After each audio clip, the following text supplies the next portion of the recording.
So basically, that's yes, pretty much.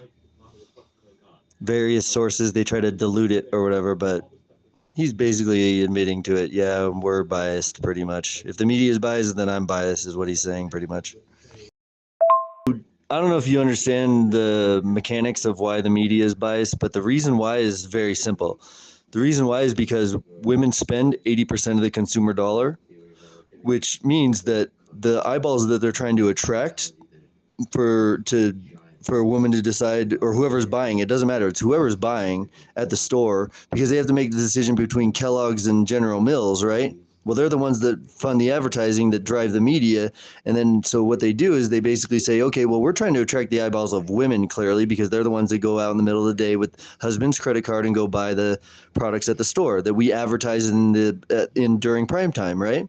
Or the cars, or the whatever it is. Doesn't matter what it is, whatever marketable product that you can buy at a store, generally speaking, or online even. But so basically what happens is then they create these focus groups and these market research groups that go in and they say, okay, well, hello, women. Well, we're trying to keep your eyeballs on the television screen so you watch our stupid ads so that you go buy the Kellogg's instead of the General Mills brand. And that's the whole point of the whole market research or the focus groups, right? Because they're hired by one of those companies. I mean, well, the company's hired to interview the women and find out what they want. So then they go in there and they say, well, we want men to look like stupid idiots because we're stupid idiots and we want to project that onto them. So make all the Family Guys and the Simpson guys and all the fathers that are portrayed in the media, we want them to look like dummies. And that's why we always look like dummies.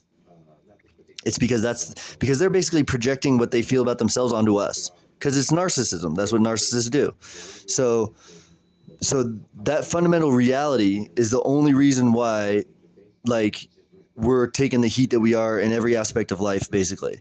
It's the reason why the narcissism has gone crazy. It's the reason why they think they're smarter than us and they can just go do it on their own because they're so intelligent or whatever. And they can do these single parent mother households or whatever, and they don't need no man or whatever.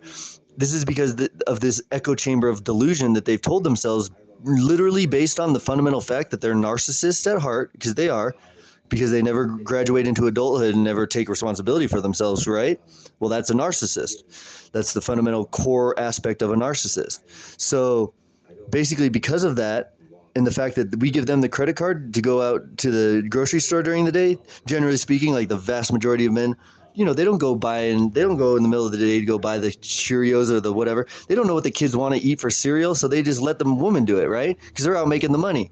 The simple fact that men don't go to the store and buy it in their own name. Like, because if the credit card receipts were coming back as some guy's name, they'd be like, oh shit, it's the guys that are buying all this shit. They would literally re-engineer their whole process, and they would, I mean, if we were able to like tell men worldwide to like, or at least in the West, hey, take the L.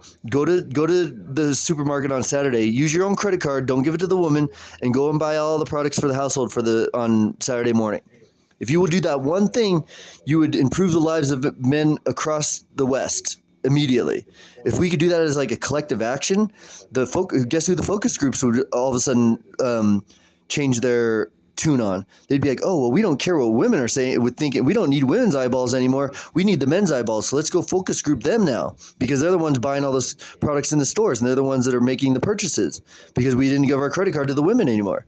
So then they would re-engineer their focus groups. They'd re-engineer programming. It would change everything. All this delusional shit that the women believe or whatever, because they're being told what they want to hear by our media, basically.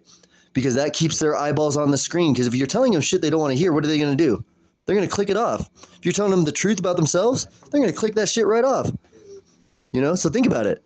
That's the only reason why men are literally suffering in the West is because men won't go to the store on Saturday and go buy the groceries for the household. And go make the large purchases for the household, or go buy the appliances, whatever it is, doesn't matter, to the car, whatever. If they're not out there making the purchases in their own name, but instead they get a debit card for their wife, and then she's going out and buying all this shit. And he's just going, oh, okay, just don't bother me. I just want some peace and quiet. While he's married to some feminist. So as long as she quits barking at him for a minute, he'll just be like, okay, whatever, here, take the credit card, just go away. And that's basically what happens. Just leave me alone, leave me in peace. I had a hard week at work, so just leave me alone. And they do that. But as long as they get the control over the credit card and the control over the buying power, which is literally the reason